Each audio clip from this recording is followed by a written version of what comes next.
think Swift is necessarily the major sort of thing at the moment. I think there are much bigger and broader goals aside from Swift. Of Yeah. course, Swift was sort of like maybe the original premise, but I don't think that Swift is sort of the limiting factor at the moment. There's so many more use cases. We do a lot of work, of course, in developer education, developer advocacy for these different blockchains.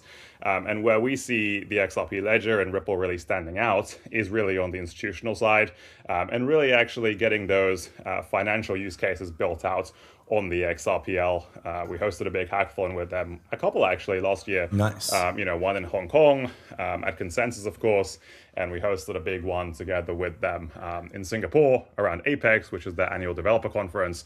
And we see a ton of really cool use cases, both being built out on the XRPL, but also with RLUSD, their new stablecoin, which is already one of the most successful stablecoins out there. So yeah, there's a ton of really cool stuff that can be done beyond Swift, and I think it doesn't necessarily have to center around that. And of course, there's so many different things that can be done. And we've already seen built. We have a lot of developers who are actually now raising funding for projects they're building on the XRPL.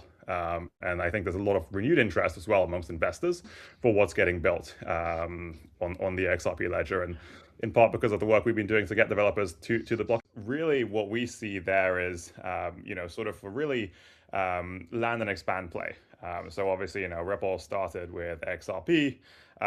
They sort of, grew that. And ultimately now what's really happening is they're actually acquiring a lot of different companies Yeah. that are really deep in the, traditional finance space. So, they bought Hidden Road, for example, G Treasury, a bunch of other players, which actually have, many, many different paying customers, and they're real businesses. And, the thesis there is, we bring these kind of companies onto the blockchain, and once you own them, you can really bring them onto the XRPL, which is of course their blockchain, and ultimately you can actually do things much more efficiently. You can bring even a fraction of those transfers and transactions onto the blockchain, and ultimately that is a huge level of activity that other blockchains just simply haven't and probably won't see. So I think there is definitely a place for different blockchains, and the future is definitely multi-chain. But for us, in the near future, I'm personally very bullish on XRP, of course, and Ripple as well as a company in general.